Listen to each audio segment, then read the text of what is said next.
panelists will discuss the current pipeline SMS industry team, a piece of legislation that passed in the last Congress, the Pipes Act of 2020, which was the big pipeline safety bill, and then we'll conclude with next steps for SMS, as well as take questions from the audience.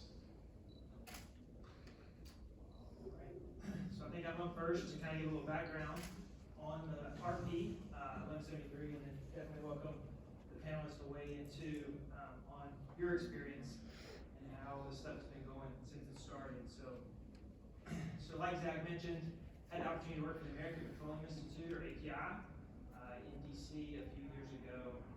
Little did I know what I was in for. I previously served as a design engineer, facility engineer for Chevron, working in the quote field, I guess. Worked at a refinery for a few years and worked doing upstream operations for them. So had an interest in government relations, and that was what made me kind of pursue that opportunity with API. But again, didn't know what I was in for, especially considering when I started in 2014, the RP had just kind of gone through the first, what we called, or what API calls like a comment period. So they send the RP out, folks provide comments on it. And I want to think, talking to my boss at the time, who was a little bit more engaged, the comments API received on 1173 were like the most any document had ever received in like API's history. And so you can just imagine the kind of work that we were all in for as staff at API, going through these comments, kind of resolving them, helping stakeholders understand like, we're going to take this comment, we're going to take that comment, that type of stuff. And then, so we got through that document. We were able to kind of get to a good first edition of the document.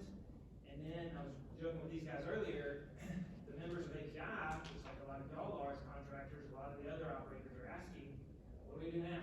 And so I was pretty involved with our members, which are mostly liquids transmission guys, on implementation of RP 1173.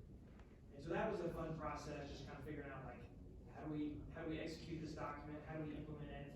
And then what does implementation look like? And of course, most importantly, how do we make sure the regulators are happy with what we're doing? So a lot of good experience, a lot of good time working on that document, and kind of being a part of it. And then now with my role at APGA, it's interesting to kind of see just the two sides within the industry. I say sides. I mean, there's two kind of, I guess, the variability, right? So you've got liquids transmission operators, big pipeline companies, a lot of resources, and then the munis, which I work with a lot now, who have no resources, right? 5 guys in the whole utility. And so just kind of helping both sets of people understand the importance of the document, but then also like how do you execute it. And so just real quick before I turn it over, just a couple more things I wanted to share, just on background, probably stuff y'all already know, but just in case you don't, 2010 was not a good year for pipeline safety, and that's kind of what kicked off the document. So you can think back, and you probably are well aware, there was a significant liquids pipeline incident in Michigan, and then there was a significant natural gas pipeline incident in San Bruno. And so happy to talk about any of the details on that if you're not familiar, but I think most of you are. And I think just generally know that a lot went wrong. There were definitely integrity concerns with both those pipelines, and then there were also some cultural concerns, within those two companies. And so those, and more of the cultural stuff, is what came out in the National Transportation Safety Board, NTSB investigation, and that's really what 1173 gets at. It's really kind of helping that culture, kind of fostering a good culture, a safety culture within companies, or at least that's kind of my opinion of what 1173 does well. And that's really what NTSB asked API to do, is to write a document that kind of help operators improve their safety culture, help them get better at that. Hopefully they already had one, but if they didn't, start one. And kind of the reason NTSB came to API as well was because of the experience our industry, or that group, the trade association, had working with offshore operators, working with refining operators on SMS elements. So we were joking earlier too, like none of this stuff is new. If you're in the military, if you're in a hospital, you do aviation, like these are all similar concepts. It's just for a pipeline operator, they may be a little new to them, the pipeline industry. And then just finally real quick, just a little bit more nuts and bolts. I like to think that the key components of the RP are one, it's flexible and scalable. And then two, it has 10 essential elements. I'll rattle them off here, but these guys can point to some of the resources as well. But just for everybody's education, the 10 elements are leadership and management commitment, stakeholder engagement, risk management, operational controls, incident investigation, evaluation, and lessons learned, safety assurance, management review and continuous improvement, emergency preparedness and response, competency awareness and training, then documentation and record keeping. And those those 10 elements are kind of consistent throughout the document. And those are the ones that they encourage folks to focus on to kind of help manage your complex operating organization. And then kind of another key element is again that focus specifically on improving safety culture. And then finally, I would think it's one of the most important element, if not the most important element, is the Plan, Do, Check, Act process. So continuous improvement is emphasized throughout the document, and then they call it the PDCA or Plan, Do, Check, Act is kind of how you execute on that continuous improvement. So I'll leave it there. I know it kind of dropped a lot of background on you, but one of the resources that I encourage you to go to, because I worked on it a lot, but I think it's still good, still relevant. I know the guys at API are still working hard on it, is pipelinesms.org. So great website, really good basic elementary education, elementary information to get you educated. But I'm sure some of these guys have other resources they can point you to as well. So I'll leave it there from an API standpoint and background, and welcome whoever's next. Should we go ahead and comment on this point before we go on to the next one? Yeah.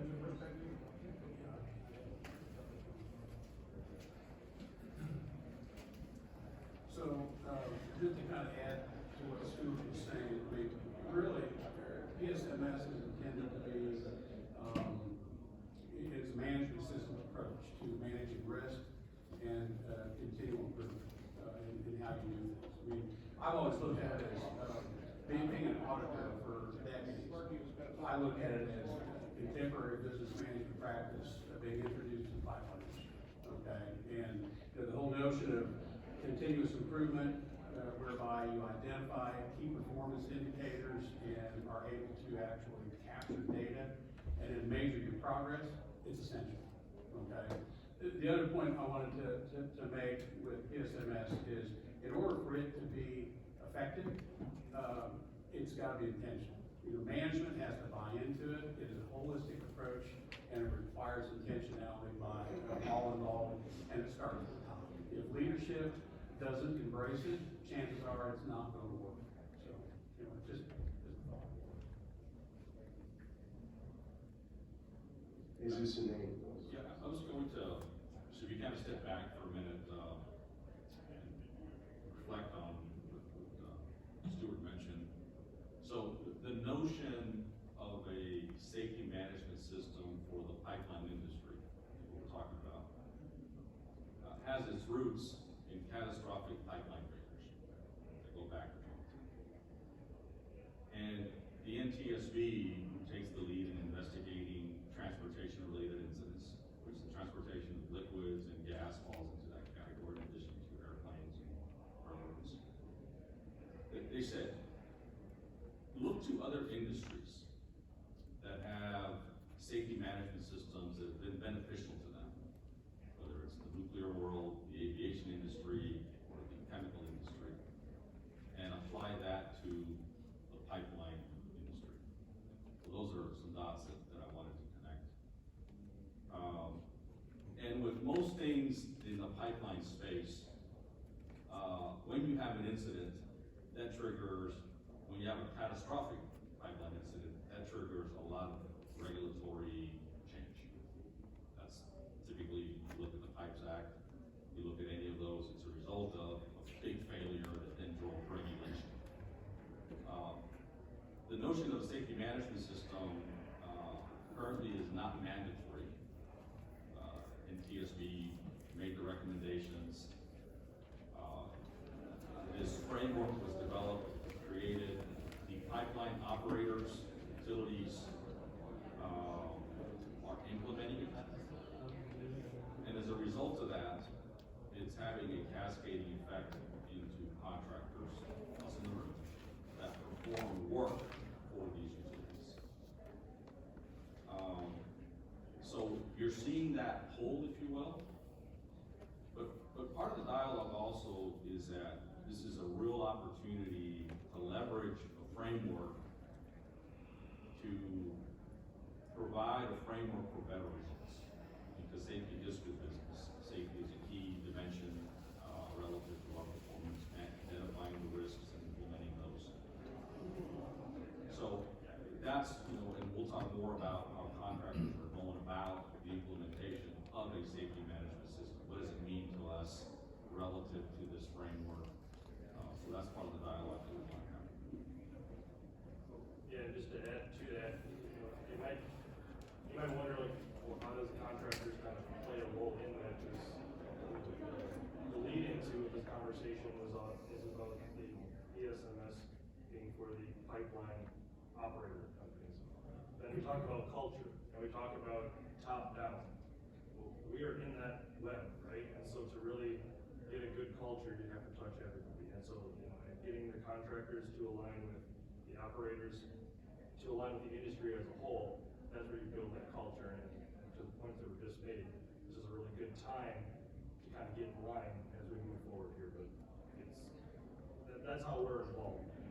And we support it. And it's good that we're marrying up here kind of in the beginning instead of 2 decades down the road.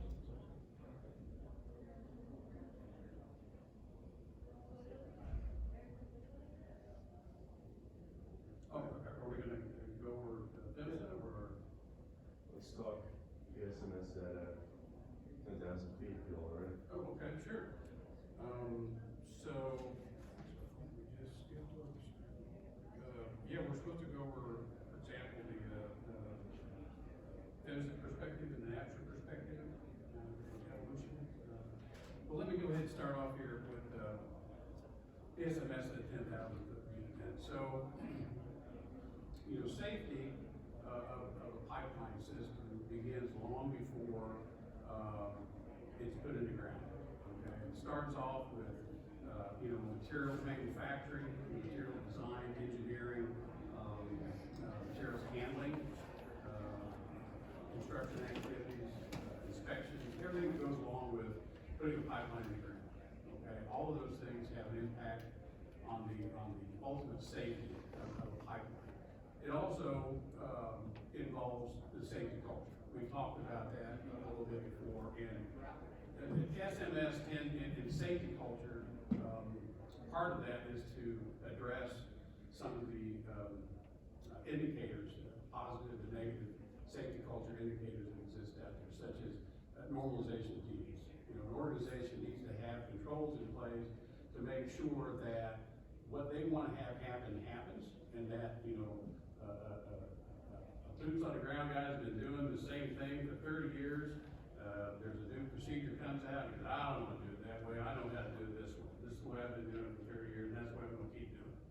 And then, a newer person on the job sees that older person doing the same thing. Before you know it, the new procedure is scrapped, and they keep doing it the old way. Normalization team. It's like driving 65 and 55 just to keep up with the traffic.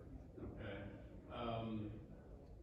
Another aspect of SMS at 10,000 foot view is really the notion of, we talked about continuous improvement. I mean, that is a tenet, that is a basic tenet of SMS. The other is really the recognition and identification of risk, along with developing preventive or mitigating measures to address that.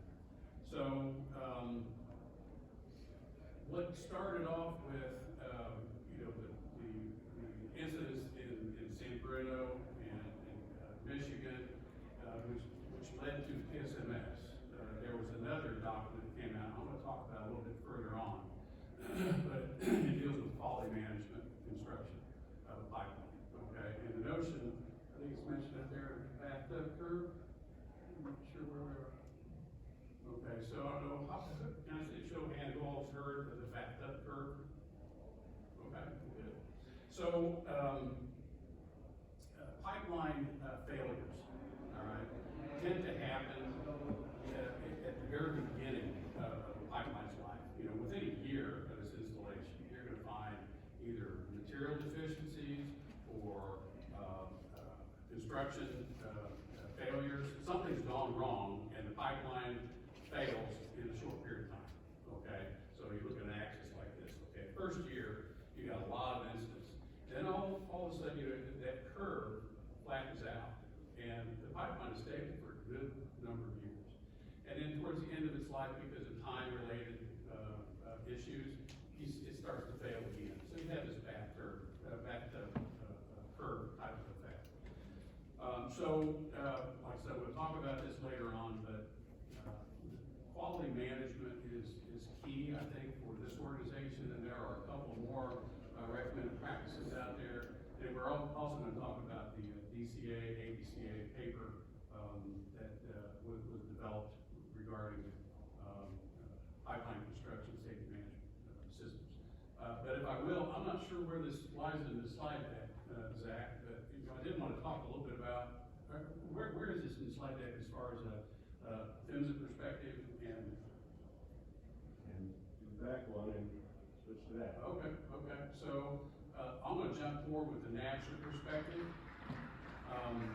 As Zach mentioned, I used to be the state director of pipeline safety for the state of Indiana, and I was also the national chairman for NAPSR. NAPSR is the National Association of Pipeline Safety Representatives. Basically, an organization that is comprised of all of the state regulators that have jurisdiction over all of the intra-state pipeline operators. Now, I do want to make a disclaimer here. I do not work for NAPSR. I've been gone there for almost 3 years, and so what I'm saying is really my opinion. All right.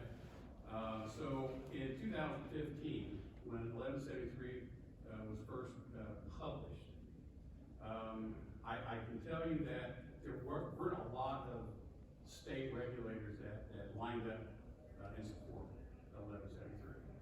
Like, this is just one more thing that we're going to have to do. We don't have the resources for it. We don't have the training for it. You know, we like prescriptive regulation. We like check the box inspections. That's easy. That's what we know how to do. Okay. From an evaluation perspective on SMS, it does not require a check the box approach. It requires an auditing approach. And there's a world of difference between compliance or check the box auditing or compliance inspections and auditing, where from an auditing perspective, it's really kind of the preponderance of the evidence. You go through and you look at how an organization is managing assortment of systems, and then gathering evidence that would support whether or not those programs are working effectively. And as you go through the list, you end up coming up with an opinion. You render an opinion as to whether or not this organization is reasonably in conformance or compliance with their standard or whatever. The NAPSR states just are simply not prepared to do that. They have not been trained to do that. They're mostly engineers, and I'm not being derogatory here. I mean, I'm an accountant, okay, so you can throw stuff at me all day long, but most of the state and federal inspectors just are not prepared to go out and audit SMS. So it's going to take a little while to get there. So anyhow, how states handle this now, or have handled it over the last several years, there are some states that really support the SMS. Indiana was one of them. Virginia with Massachusetts Company was another. I think Washington and Massachusetts, especially on the heels of the Merrimack Valley, these states have ordered through settlements between the commission and those operators. They've ordered them to pursue SMS programs. That is not the default. There's not a whole lot of orders that have gone out in that regard. I don't know that PHMSA has done much of it anymore. I don't think they have yet. Perhaps they have, but they do. PHMSA especially supports this. I'm gonna let Stuart talk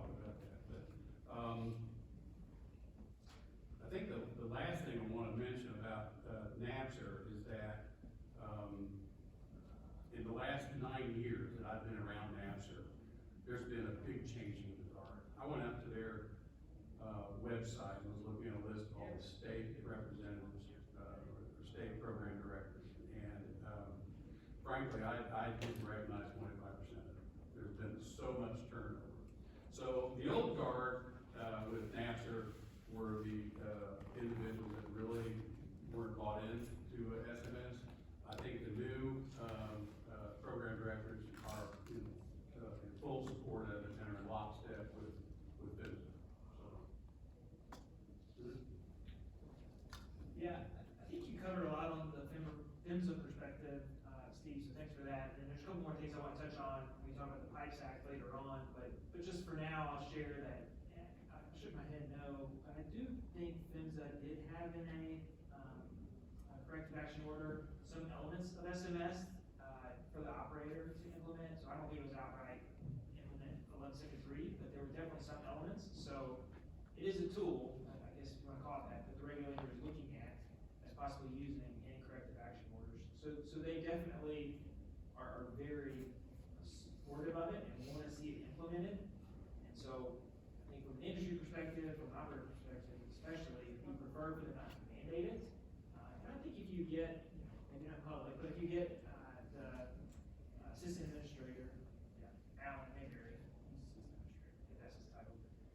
But anyway, if you get, Alan in a room, or if you're getting by yourself, he's gonna tell you, it's not the time to mandate, right? There's still a little bit that needs to be done. And as we talk more about contractor role in this whole thing, a lot more that needs to be done. That's gonna be better achieved voluntarily, or at least, working together, operator, contractor, trade association operator, consultant, operator, contractor type of thing. So there's definitely a nice place where PHMSA is in terms of implementation of List 3. I'd like to give the contractor's perspective, because that's the majority of what's in the room here.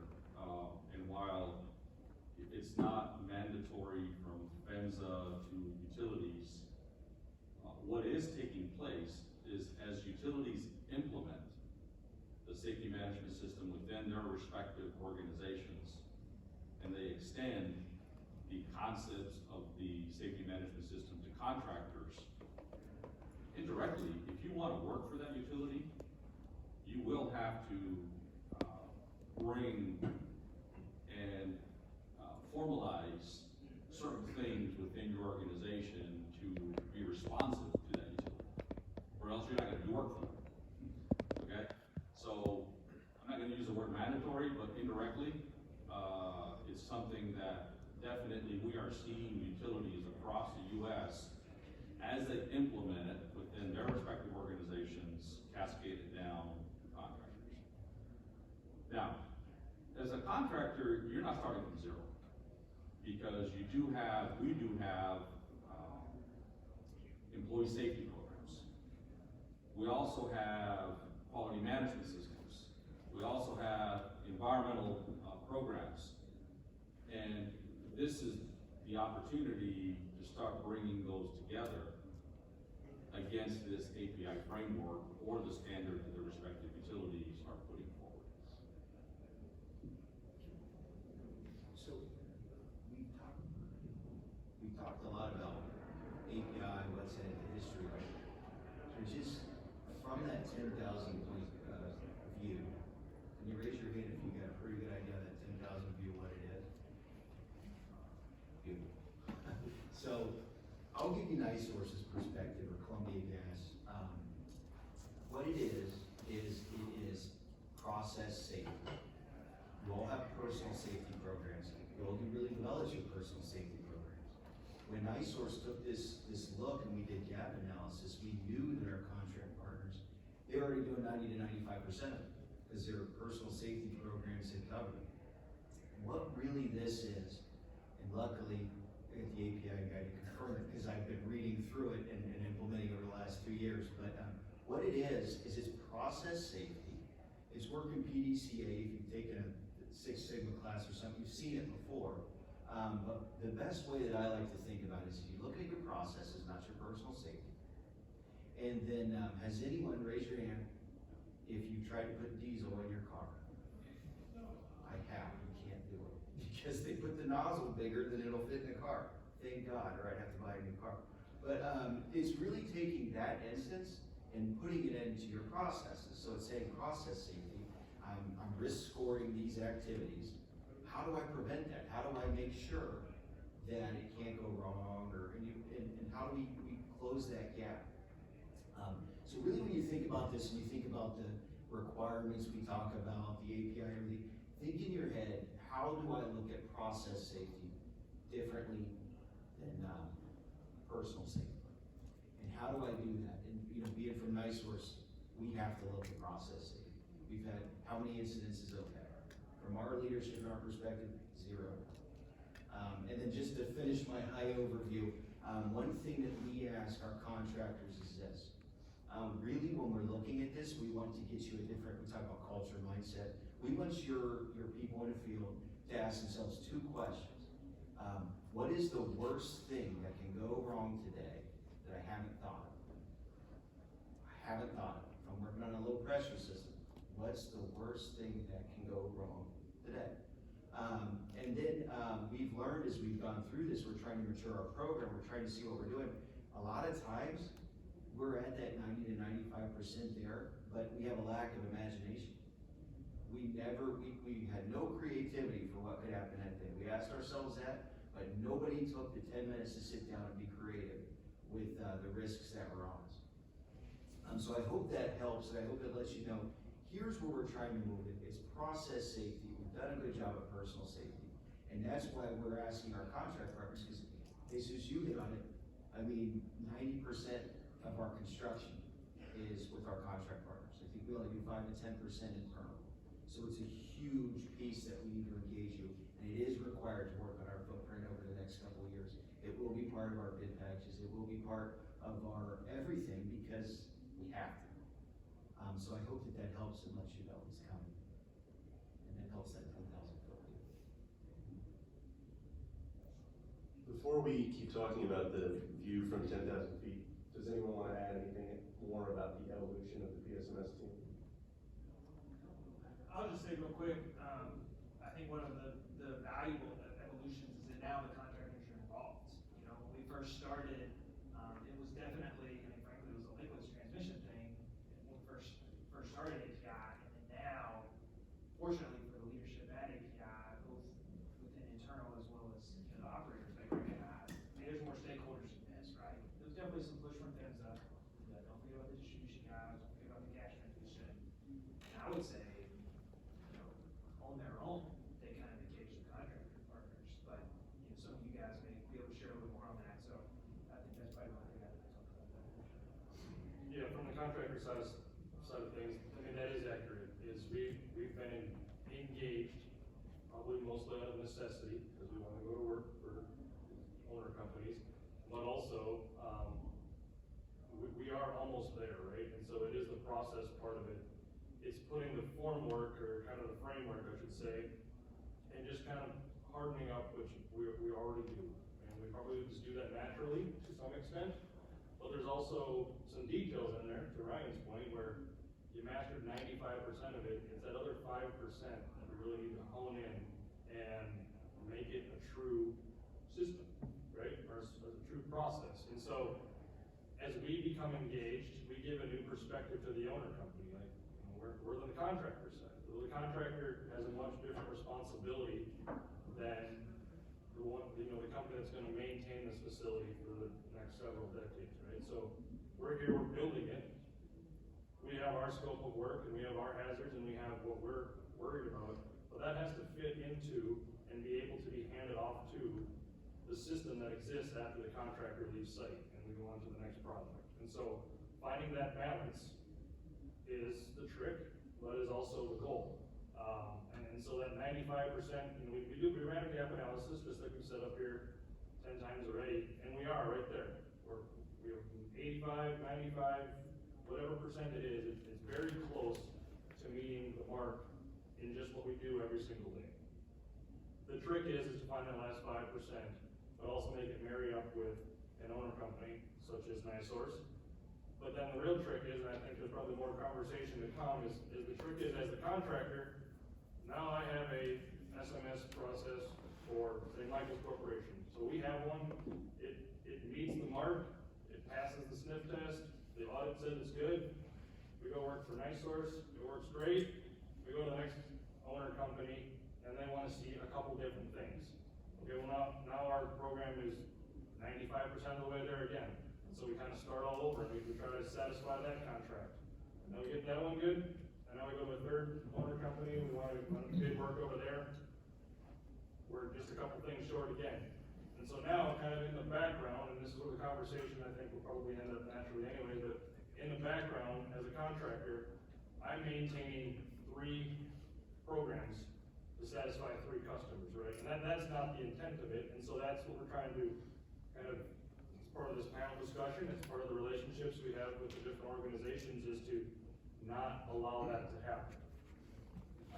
My job is not to maintain 12 different programs, right? The job is to maintain one culture that fits across the industry and the processes and what we do within our organization. We get to check all the boxes, to Steve's point, wherever we work, right? And that is the goal, and so that's where the conversation is so important, because that last 5% is where we find all the work we do actually when it comes to managing this.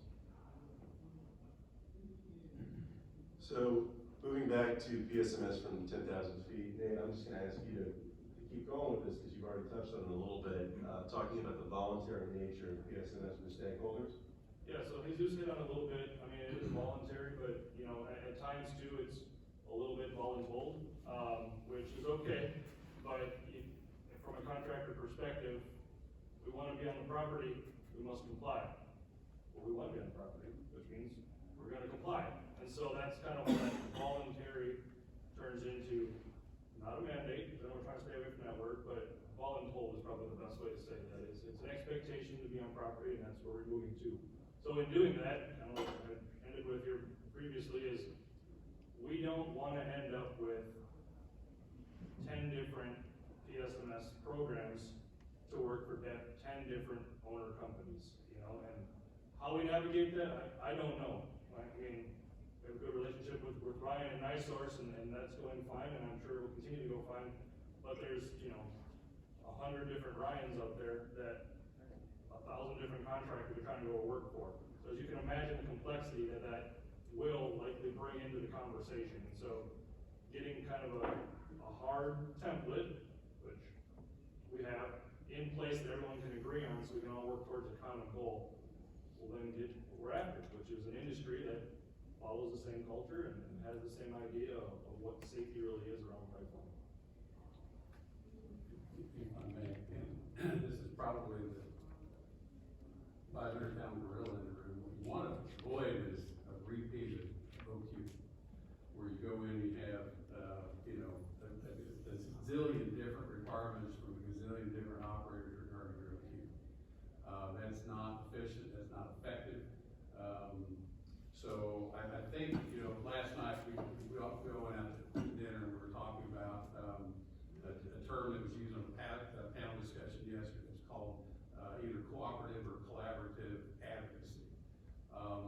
And I know right now there's, I don't know if y'all have heard of this OKIP program that DCA is working with, but we've got the AGA, we've got PHMSA, we've got NAPSR, we've got some operators out west and up north that are doing a pilot program to test out the theory that you can have one program that's going to cover 95% of all your requirements, and everyone buys into that.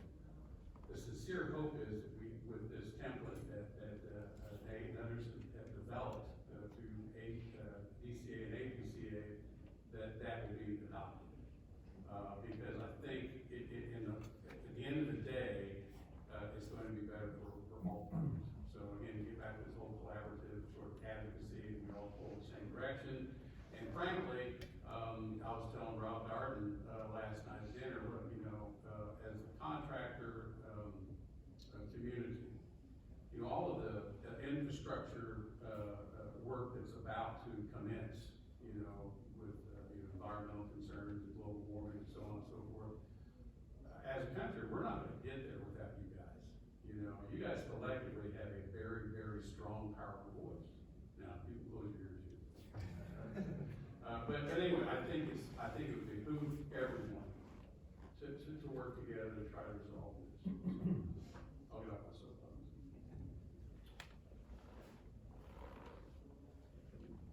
So then, I guess, continuing a little bit with that same theme, Ryan, you wanna talk a little more about the contractor engagement side of things? Contractor engagement side, so I've got several on the table with me, so hopefully they'll let me know if I'm off base here. I'll feel it. So when we started this, my thought process really was, I'm going to leverage 25, 30 contractors who are probably gonna give me 1 to 2 guys to work on a piece. And they're probably gonna have 20 years experience in the industry. So I'm gonna have hundreds of years of experience as I'm implementing process safety within ISOs. So we really took a hands-off approach and thought, this is corny, but I'll say it. They say that the states are the laboratories of democracy, is what they say, United States. But we saw this as the contractors are the laboratories of PSMS. Let's let them develop. Let's keep the statements and requirements not so tactical, but not so strategic. And I was talking earlier that the recommended practice keeps it right in the middle, which is really hard to do, to keep something that gray so where you can mold it.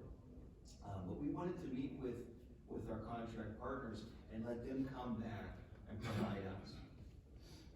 So the way that we do it with our BDCA is, I don't want to go too much into it, steal thunder from the future, but I'm a project management guy, so when I took this, I didn't want to just hand the standard to our contractors saying, here you go, which would have made my job easier, but so I broke down the scope of the whole project, like a work breakdown structure, decomposed that scope into plans. So I said, Nate, you owe me 2 plans, Q1 of 2021, and then Q2, you owe me 2 more plans.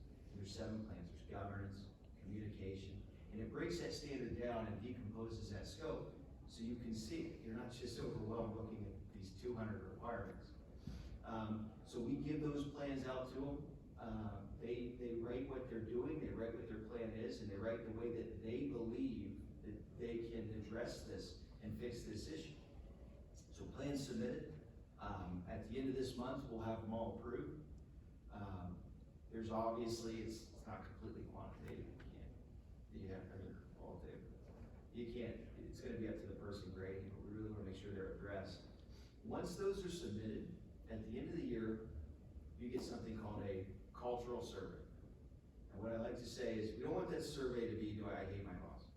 We really want you to say, I feel that my senior leadership has made my daily and yearly goals clear and consistent to me. You get that question, and you rank it 1 to 5. Now let's say Jesus says, we do great at that. I go and I talk to him, we do so great at that. But then you get a 1 out of 5. What my source says is, well, that's actually good. We found something. Let's go back and work on it. And then I can look at Nate and say, Nate, you guys got a 5 out of that. What are you doing? And he'll say, well, what we did is we found out 2 years ago. And then I can share it with another company and say, hey, here's what we do. So then it's that organic growth from the bottom with contractors. It's working together with these requirements, and it's that whole cycle. So you submit your plans, you come back, you do a survey tied to those, then we find out what's going wrong, and then the next year we try to mature it. But every point in the process is working with the contractor. Every point. We can't mandate you, we can't do that. It's the hard thing about SMS is that all the low-hanging fruit's gone. It's like the hard culture, the hard process, it's the hard stuff to plug those final gaps. Just makes your head hurt. Yes, I get a lot of questions. This is the same as the last one I turned in. I said, I know. Reference the last one you turned in, because it's not perfect. We know it's not perfect, but yeah, I hope that answered the question. Just constant engagement is what we're trying. We're a little overwhelmed now because we've decided to do this, but we've got a plan over the next 3 years. It's not a sprint. It's a 3 to 4 year process where you mature it each year, and we can't do it without our contract partner help. So engaging them every step of the way. Yeah, sorry. Thanks, Brian, for that. So, we are one of those contractors process of implementing and engaging the contractor community. So, we're using that as kind of a pull, because to perform work for NiSource, you have to implement this. So it is a pull for us, but we're using it to also bring other operating units within our organization along at this pace. So it's a really good way to implement, within our operating units. What is important to note is that the implementation of a safety management system requires a significant amount of buy-in and engagement at the leadership level of the organization. This is not something that is delegated to somebody in safety or somebody in quality. They are a stakeholder, they're part of the process, they can do some of the heavy lifting and stuff, but at the end of the day, what is expected and what will make this successful is the engagement of the leadership within an operating unit. Because everything rises and falls based off of that, the tone, the tempo, the expectations, and that continuous improvement behavior is simply enabled by that leadership structure. Right? They have to embrace the notion of how do we get better? How do we take this feedback and what do we improve now versus later? That is the neat part about the process, is you can't kind of do it, right? You have to be all in, and so like Jesus said there, and what Michael's doing as well, is we could easily just put together a plan to satisfy Ryan to go to work. But that's not really the intent of it, and there's so much more to that. And so as you start to define your processes and your culture, it does make it worthwhile to grab a few other operating divisions within your company and a few other groups that maybe don't have the expectation yet, but so you can get at that leadership and really change the way you do business. I think that is for the positive, and that's the whole point of it. It's not to pass the audit so we can go forward. The idea is to become a better company at the end of the day, and so we've done the same thing. We've reached out beyond just gas work and beyond just NiSource and beyond just the other contracts that we have that require this, to try to get a bigger grab on it, and so you can really truly change how a company operates, or how a team operates, or how leadership communicates, let's say. So I want to hit on one thing with that. Talking about full embracing and leadership, I'm probably one of the few people in the country who's seen 30 of these plans. It's quickly apparent when you don't buy in and you're not fully embracing. I can go through your stuff, I can see it, and just with the experience I have, it's quickly apparent. So it's not something that you can throw together, or that you can just, it's not just another safety requirement. It's not something you can throw together in a year. It's something that you have to embrace from the beginning. I can tell you, you can see it. You can see it right when you go through it. I guess that's probably why I'm here, because I have seen those, and I can tell you that. So that's a good point. So you can tell whether or not there's just boxes being checked. Oh yeah. Zach, I think we screwed up your slides. It's all good. This is all good discussion. Before we move on to talking in a little more detail about API 1173 8.4, and we've already covered some of this, but does anybody want to talk? I'm just going to throw this open to all of you, a little more about the steps a contractor should follow when they are adopting PSMS. I can start anyways. What I would recommend, and what I found to be one of the most valuable tools out there, was the gap analysis. Figure out what's expected of us, run your programs up next to it, and just see what it shakes out as. Are you 80% there? Are you 25% there? Hopefully you check some boxes, right? Because you're fully functioning contractors like we are. So, but figure out where you're at, because that gives you a starting point. You don't need to focus on the things you're already awesome at so much as you need to focus on the things that you missed or you didn't even consider. To Ryan's point earlier today is that remaining bit of it, sometimes we don't even have enough imagination to figure out that we should have had that. And so that gap analysis tells you exactly what you're aiming at, and then you get to start the creation of that. And it's not a sit in a conference room for 45 minutes and boom, got that done, now we made that mark. You gotta really think about how that is gonna be implemented and kind of carried through the organization. And once you start that path, then it just keeps going. And so I think that gap analysis, one, it forces you to sit down and take a look at yourself, which is not always what we're hoping to see. But at the same point, it gives you an exact moment, an exact snapshot of where you're at, and you can begin your journey. So I think the gap analysis is probably my opinion, the best tool to get started with. What we found helpful is, so if you think about the utilities that you do work for, if they are gas utilities and either members of American Gas Association or INGA or APGA, there is a commitment that these member companies have made towards the implementation of safety management systems. So what we found helpful is to start discussions with one or two companies that we do work for already. Didn't have to do it with NiSource because they were ahead, but there's other utilities, and have a conversation around how are you gonna implement your safety management system so that you start that two-way conversation and get aligned in terms of what their pace is going to be. You get to ask the questions, what are your expectations, what are your expectations relative to us as contractors as part of your implementation? And where some real prizes are is in the tools that are available to operators that can be used by contractors in the implementation. You know, the gap analysis tools, being one of them. So what this allows you to do is to have a conversation with the entities you do work for around safety management system.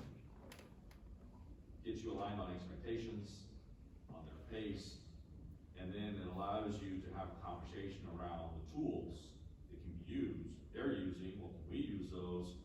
Or you're doing your safety culture survey, who are you using? Oh, I wonder if we can use them too, as part of this process. So as we look at, we, within the Quantum family, we have companies from coast to coast, and that's exactly what we've done. We've asked each one of the operating unit that is implementing this and formalizing it is to align themselves with one of the utilities that is implementing it so that we're at that same pace.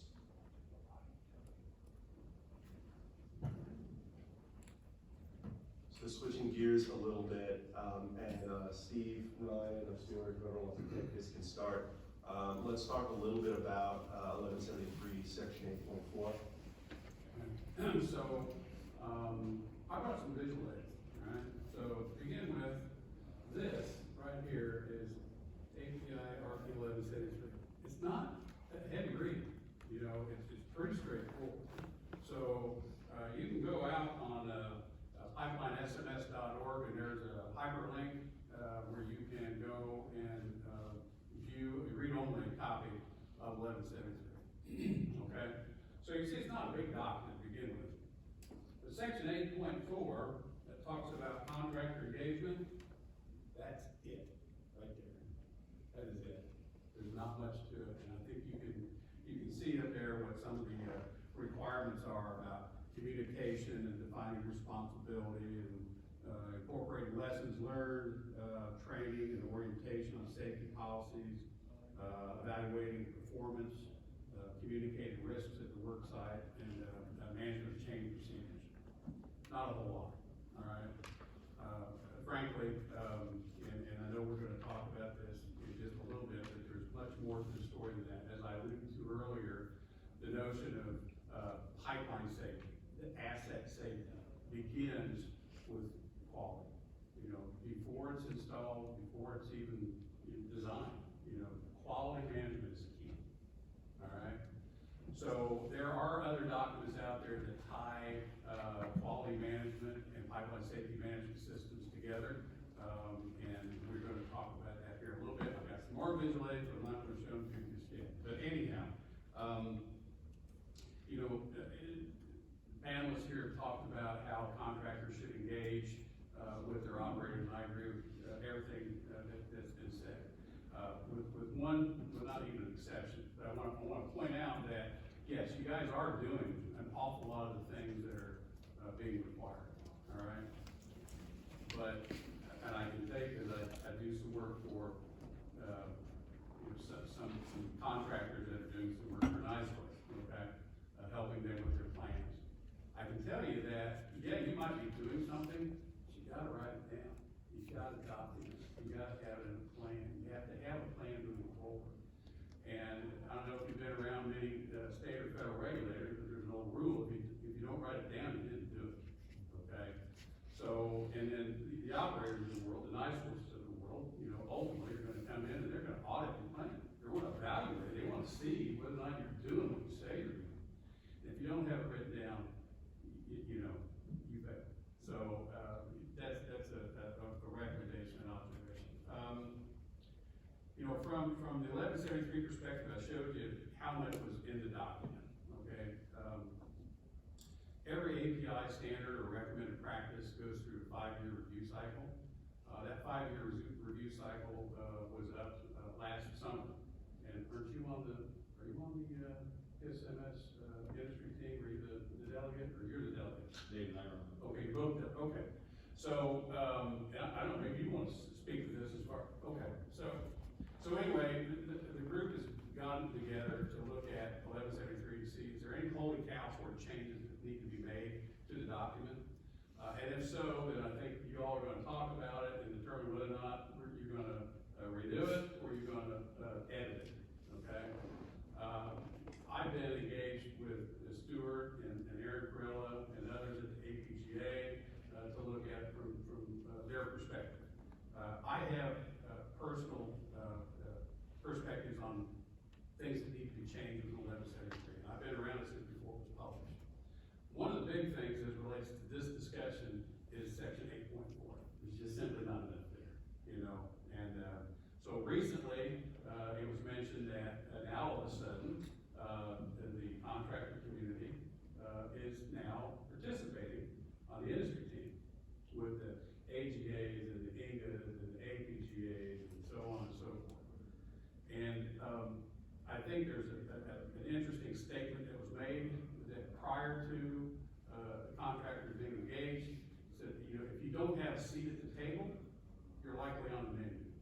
Okay, so now contractors have a seat at the table. We all have a collective voice that I think should be heard, and I think it will be heard. You know, again, going back to the whole collaborative or cooperative advocacy, I think that's the platform to get this done. So, with that, I'd like to hear more about the industry team and what you guys are doing. Yeah, I'll go first. So one of the big, focus area that I have, representing members of the American Pipeline Contractors Association, is there's a lot of small contractors that are members that may not have the resources that the larger contractors have or that utilities have.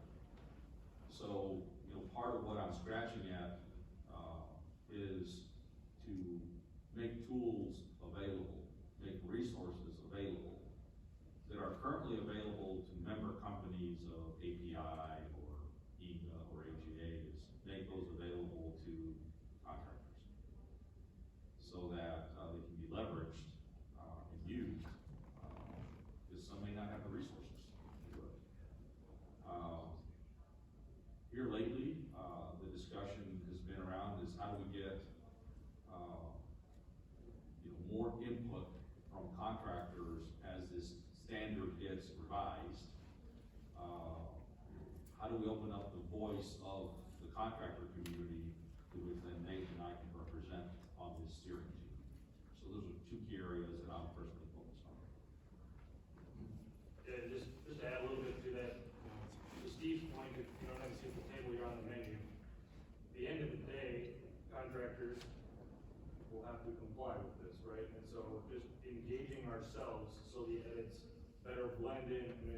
back to the same conversation we're having here today.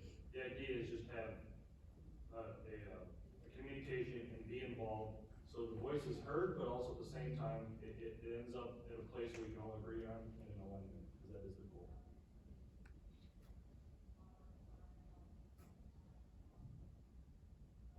So, do we want to switch gears here a little bit and cover the DCA, APCA contractor template? Yeah. So, another visual aid here. This is the DCA, APCA, Pipeline Construction Safety Management Systems version 1.0, April 2021. It's 13 pages long.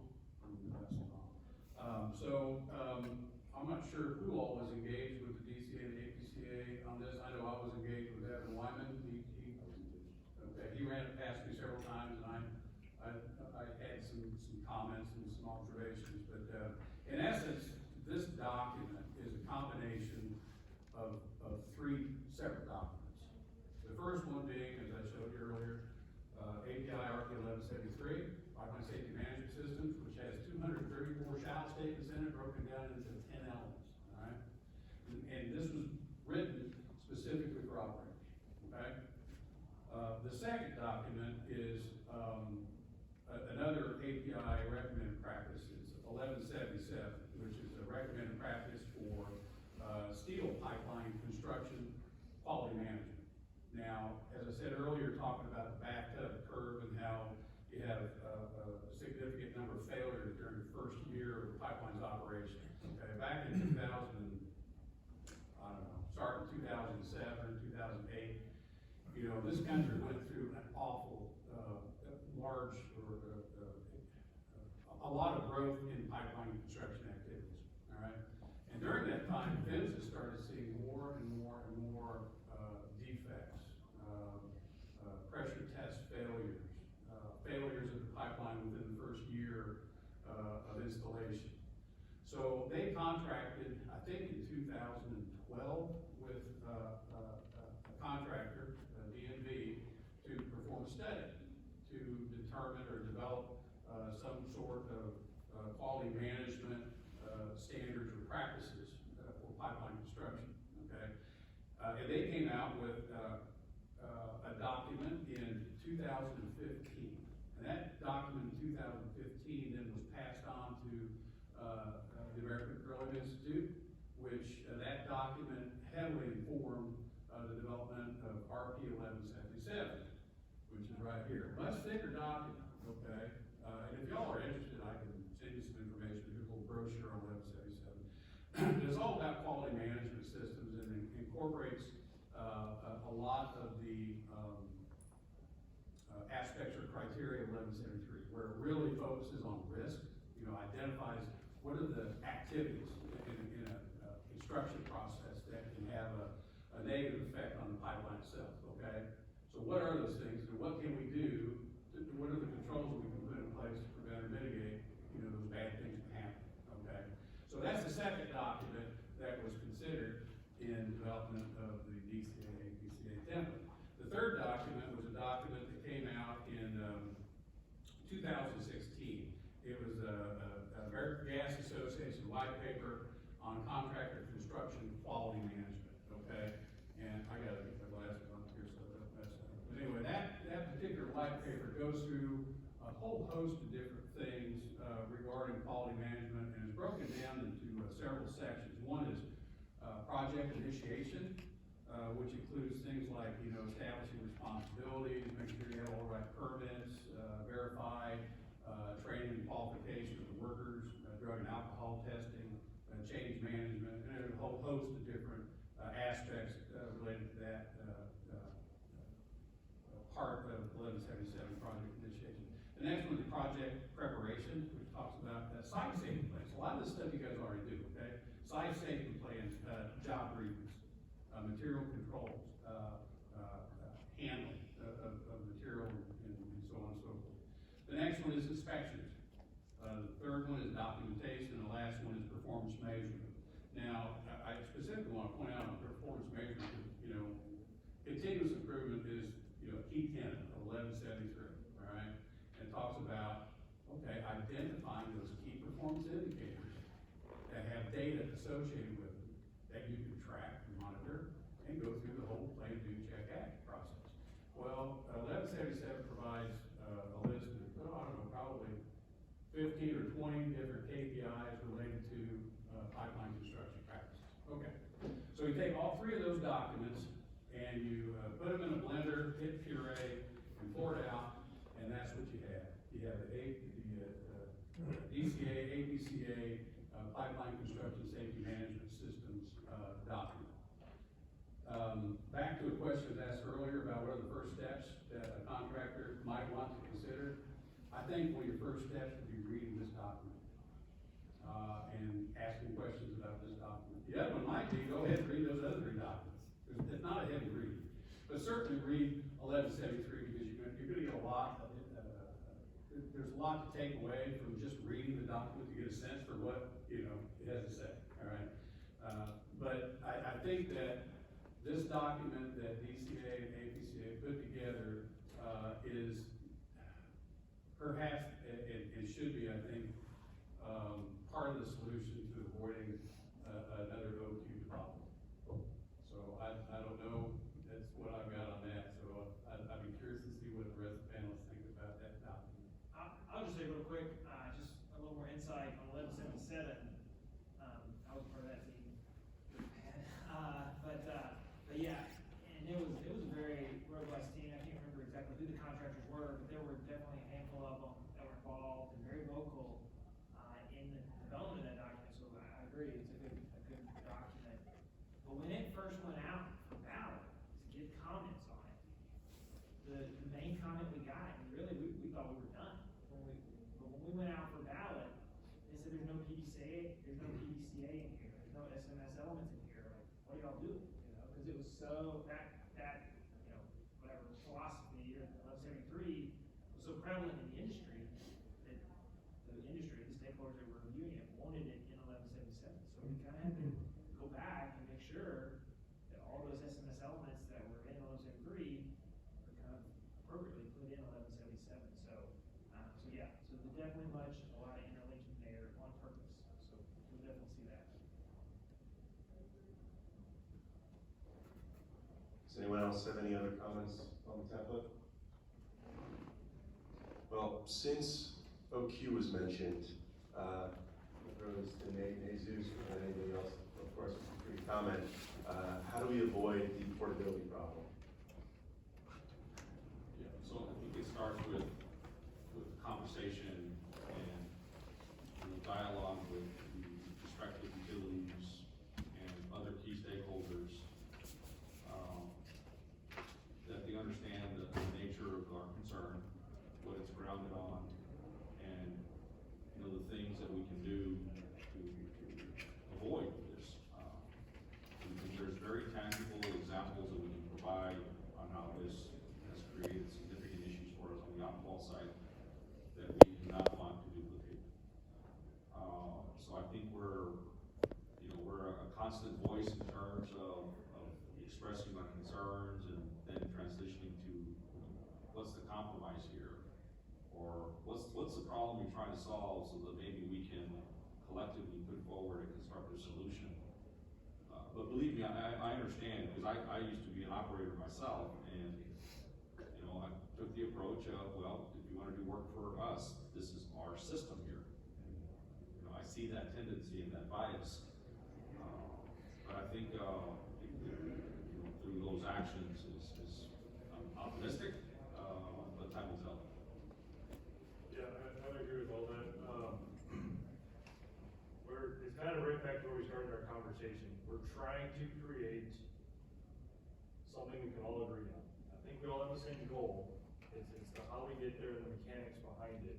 Is, are we truly in line, or are we missing a little bit? And we want that little bit not to create the OQ problem, or not to create an array where now we have 10 different things going on, right? We need to kind of get that little bit left that we're missing and work together and communicate as we move forward as a whole, industry, owner company, contractor, everybody as a whole.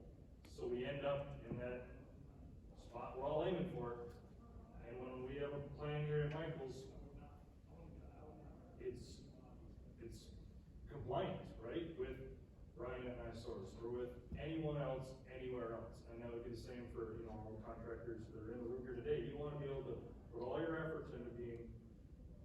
having one program that you can stand by and live and breathe every day, but you wanna be able to take that and use it throughout the industry. You don't wanna just use that for the next 3 months on this one job, and then kinda have to start over again and put a different paint job on it, right, to go to the next owner company. You don't wanna be able to do that. You wanna be able to take it and go with it and use it and actually live it. Because if you have 10 different programs, you essentially don't have a program, right?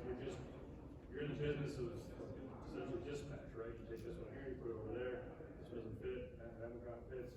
Or if you can get one plan and actually work your plan, that is the goal, that is the intent. And then, the industry as a whole will benefit from that because all the stakeholders are working off the same kind of playbook, so to speak.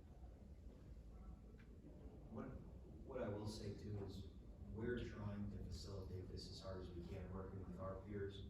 I think I'm probably making this up, but it's somewhere around 80 to 90%, we're close, of gas customers in the United States are involved with a collaborative that NiSource is on to standardize this. Because if you think about it, from our perspective, we're gonna bear the cost anyway. If Michael says, well, you want this different, eventually it's all gonna come back. It's somehow gonna get charged back. It's gonna get charged back to the customers, and it's not gonna be as safe. So we're trying really hard to be open, work, and standardize as well, because in the end, it's in our benefit as well, so. Just had that a little bit. Yeah, no, and I think it's off to a good start. It'll just be as we add more and more parties, keep that true, so to speak.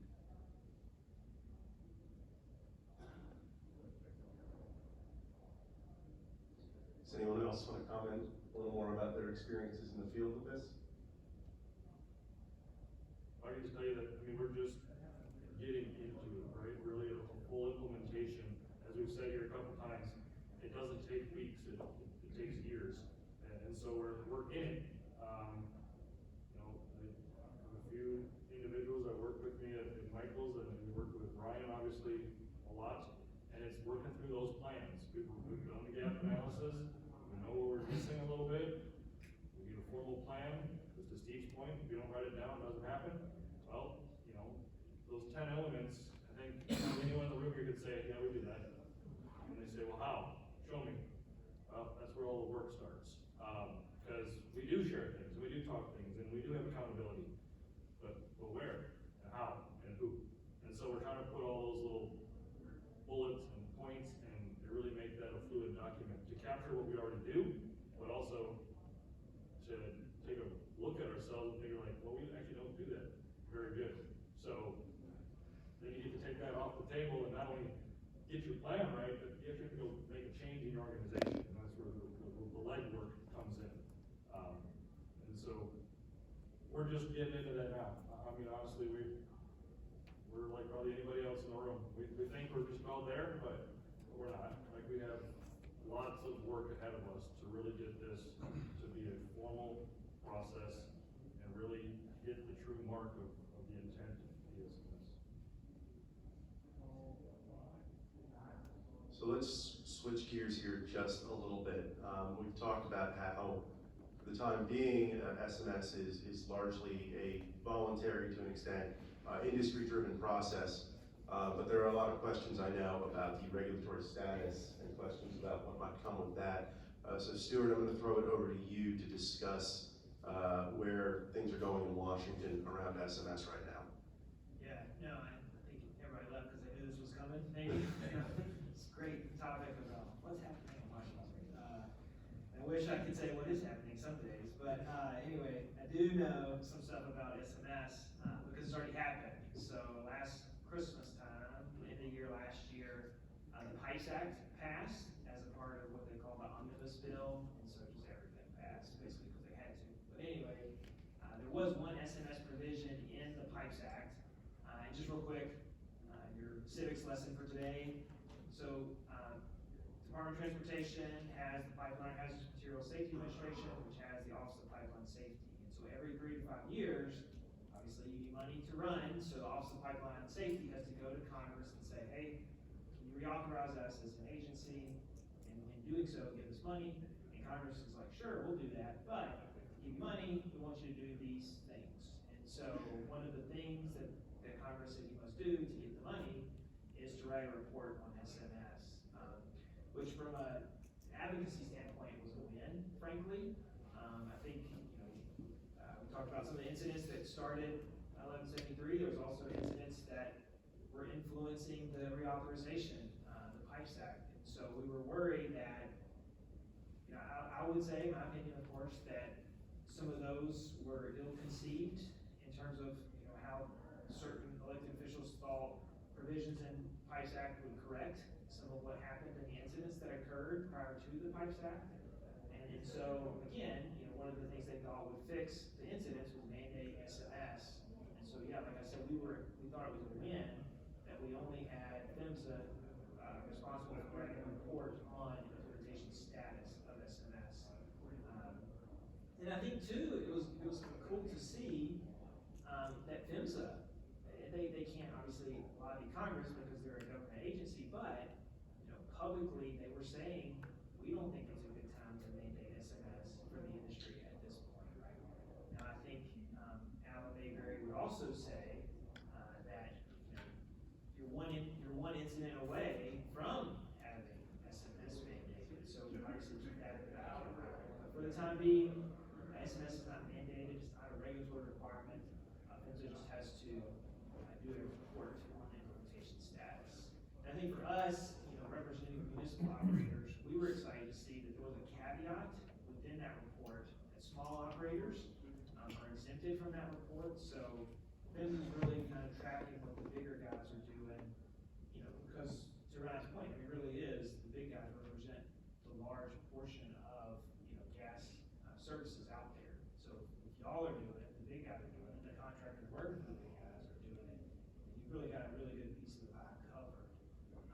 And so that's, make sure I cover everything, but go ahead, Steve. Yeah, you said there's one other aspect of the PIPES Act related to SMS, and that is, as part of this report, they are saying that PHMSA and those state parties that have certification agreements with DOT, state programs, national programs, saying that both PHMSA and national programs need to not only promote SMS with the operators that they have jurisdiction over, but also they need to assess or evaluate the frameworks.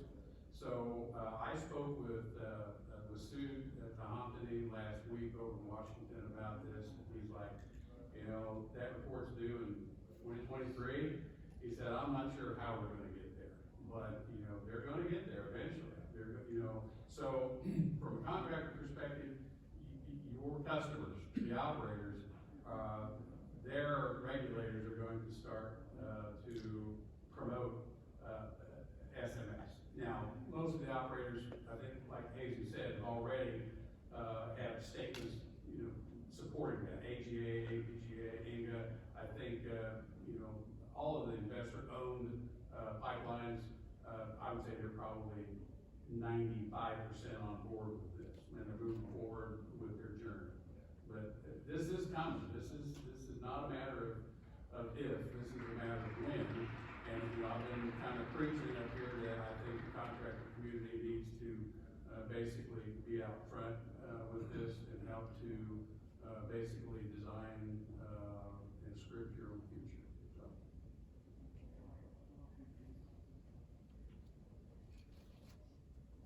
All right, so here's another one of the gorillas in the room. Let's talk a little more about the odds of a future SMS mandate. Stuart? Yeah. No, I think Steve's right. I mean, it's not if, but when, right?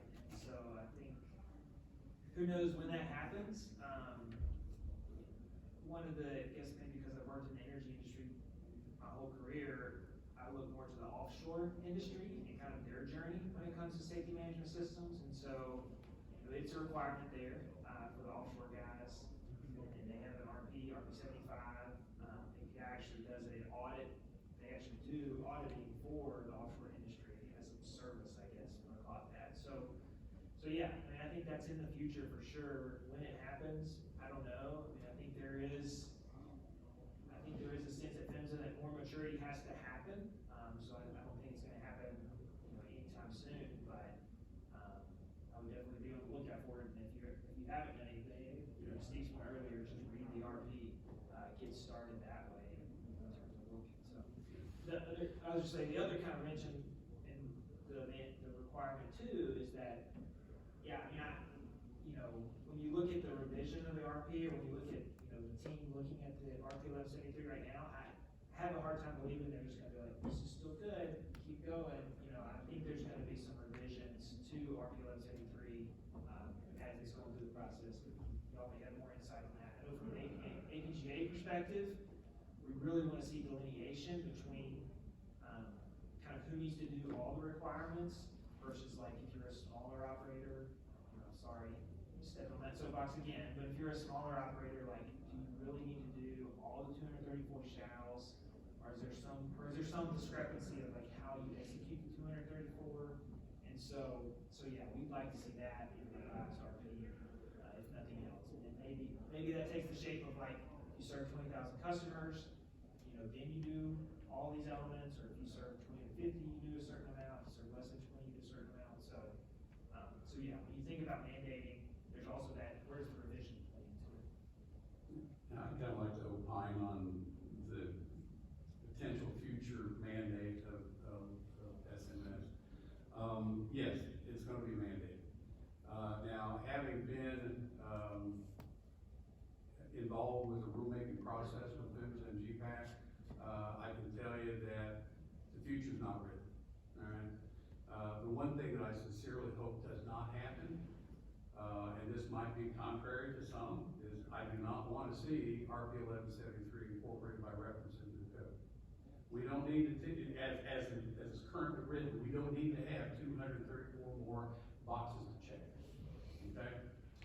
So, and I've talked to a lot of people in Washington about this, and several years ago, I was involved with a project with the National Academy of Science that talked about regulatory constructs in high hazard industries such as pipeline industry.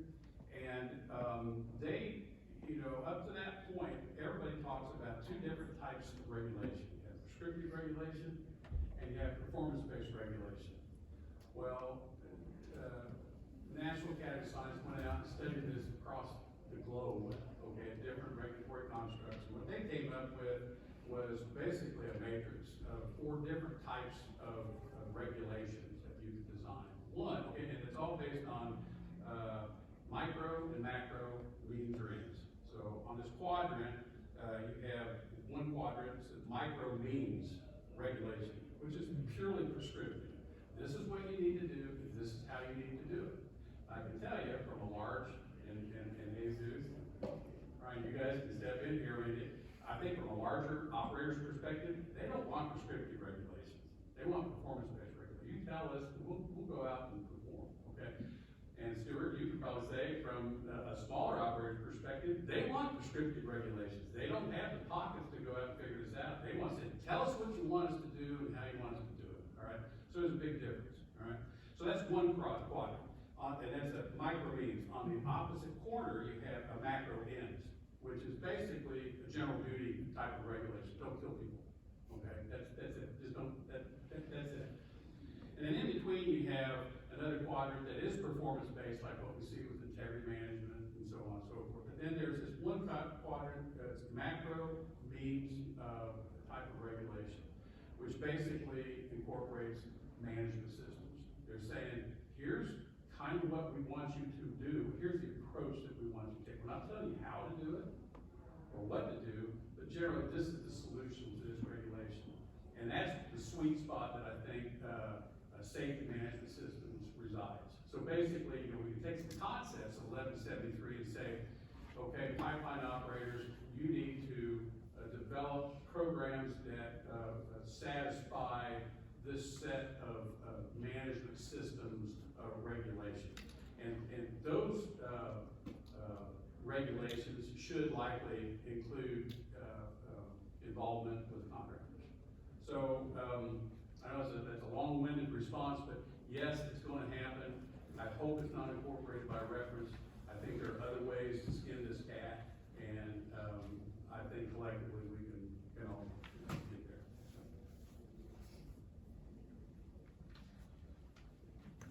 Let's briefly touch on approaches at the state level as well. Does anyone have any comments on that?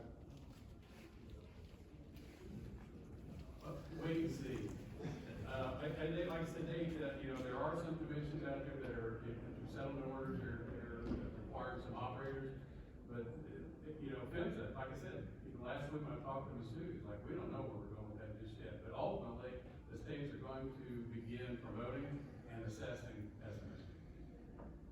But they don't know how they're gonna do it. All right, well, before we close, Nate and Jesus, I know you touched on this a little briefly, but if you want to give us a little bit of an update on the pipeline SMS industry team and how your work is going on that, I think everyone would be very interested to hear what you have to say. So there is a team that is been formalized. Leadership is, the American Petroleum Institute. But it does have many stakeholders at the table. You see the logos here. That team has come together because of the nature that the standard that we're talking about needs to be, updated and recertified. And because of this, I'm glad that contractors are at the table as part of this process. I will tell you that this team is very committed to increasing the industry's participation in the implementation of safety management systems. That they support the journeys that operators have, because operators are at a different pace in terms of how they implement their systems. And Nate and I represent the contractor community on this team, and our role here is to look beyond just our respective companies that we are employed by, but also seek the input of people like you in the room as part of this process. Yeah, I don't have a lot to add to that, besides that we're excited that we're at the table now, because at the end of all this, it's the contractors who start the process, right? We build the pipe, and so, and we kick the project off to the construction side of it, and so having us engaged so we all start on the right foot, is important, and I think it's gonna be a great thing, and that's the idea, is if we have to kind of toe the line, so to speak, or, you know, be a part of what the end goal is for the owner company, and we need to be there from the beginning to marry up with that, so. I think the team is definitely fostering that communication very well. All right, so now we'll move on to questions. If anybody in the audience has any questions, just take a moment, think about what you're going to say. I've got a couple, then we'll throw it open to y'all, and then we'll wrap up pretty shortly. So the first question that I have for you all, and this is just to the whole panel. When we're talking, we've talked a lot about the implementation of SMS in the industry and how that's been going. Has there been anything unexpected that's popped up, or would you say that so far the implementation has been going largely the way that you would have expected?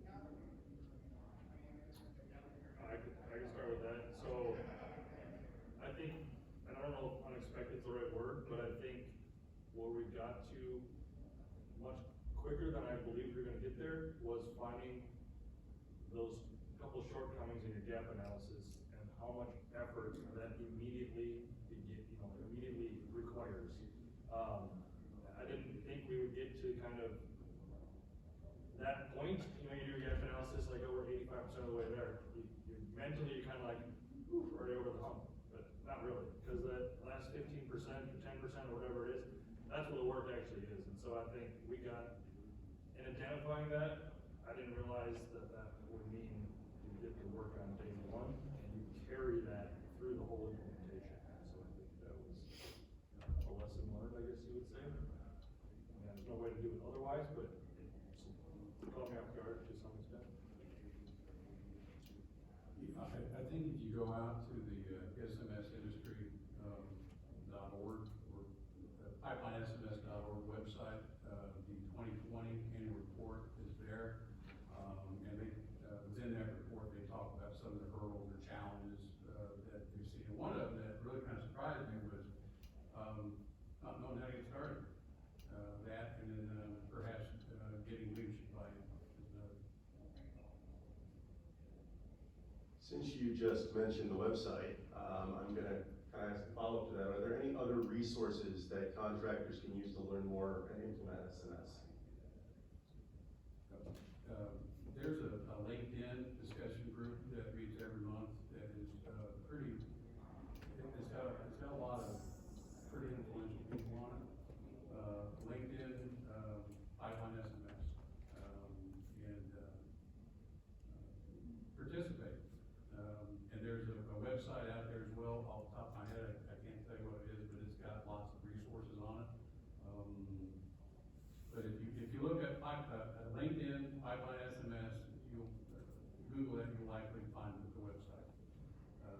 Steve Missouri, is the gentleman that heads that up.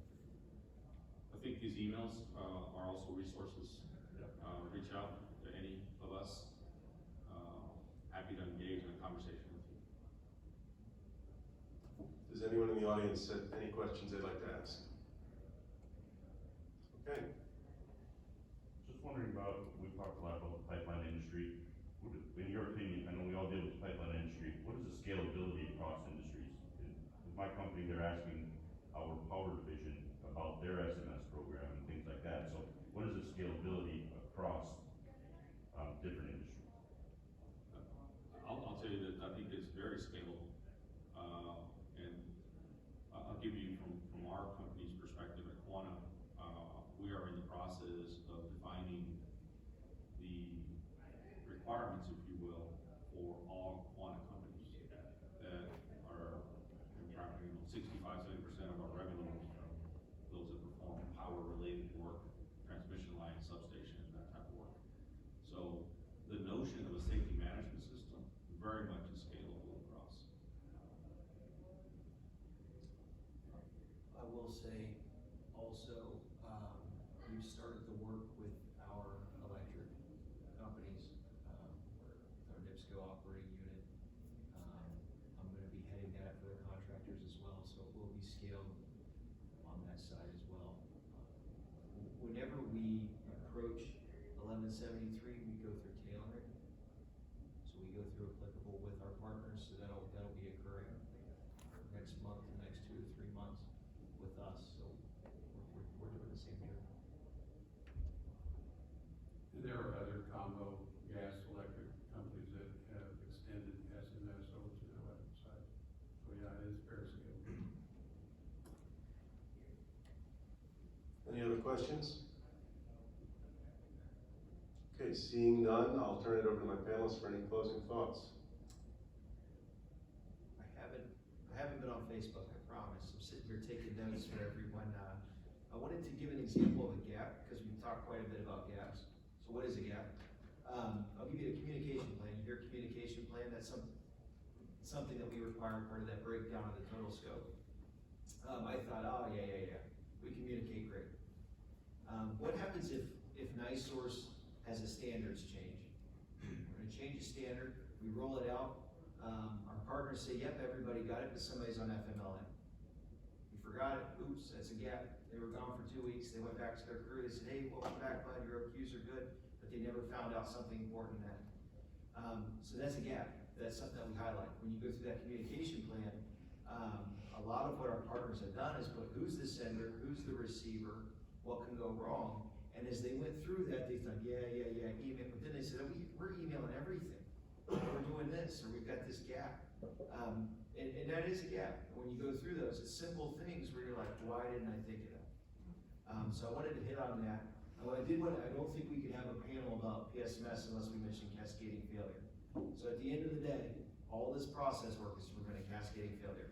And once I said it, it'll be stuck in your mind forever. When you're mowing the lawn, you'll say, should I wear these shoes? But you know, it's that butterfly effect. Where in the chain can we stop that failure? So that's always in the back of my mind with those cascading failures when I talk about SMS. One of the things you want to do is leading indicators. We've gotten really good at lagging indicators. We've been working 2 years on leading indicators. When do I know something's going to happen in the future? And we can help with that because we've gotten really good at it actually. We're going to be rolling that out to our contractors and showing them through QBRs.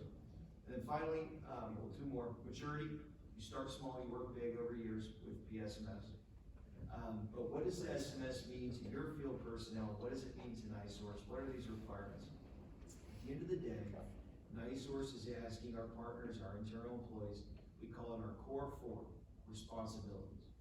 And what those are, they sound super simple, but this is really everything we're working at. Follow our processes and procedures. If you're purging, use the right equipment. If you're doing this, if you're doing that, you need to follow our processes and procedures. Report and identify risk.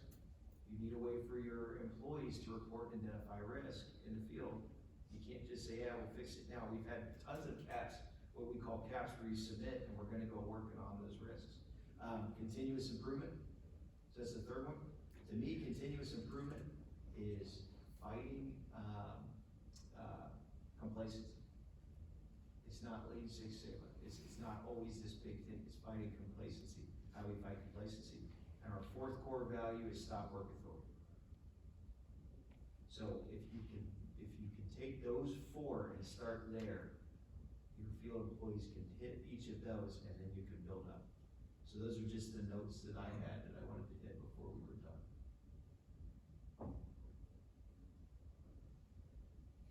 Any other closing thoughts from our panelists?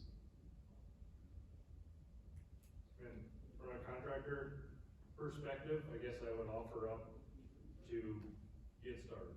I mean, there's really no other way to do it than to just put it on to-do list. Maybe it's in 2021, maybe it's in 2022, but just start the process. Before it is mandated, you have to get it in place. You have to start working through it and use the resources that are available. To add to that, just go out and read the documents. You know, the documents we talked about, that's a great place to start. In fact, a lot of you already started because you're here today, listening to us talk, so. All right, if there are no other closing comments, then this concludes today's panel. Thanks everyone for coming and thank you to our panelists.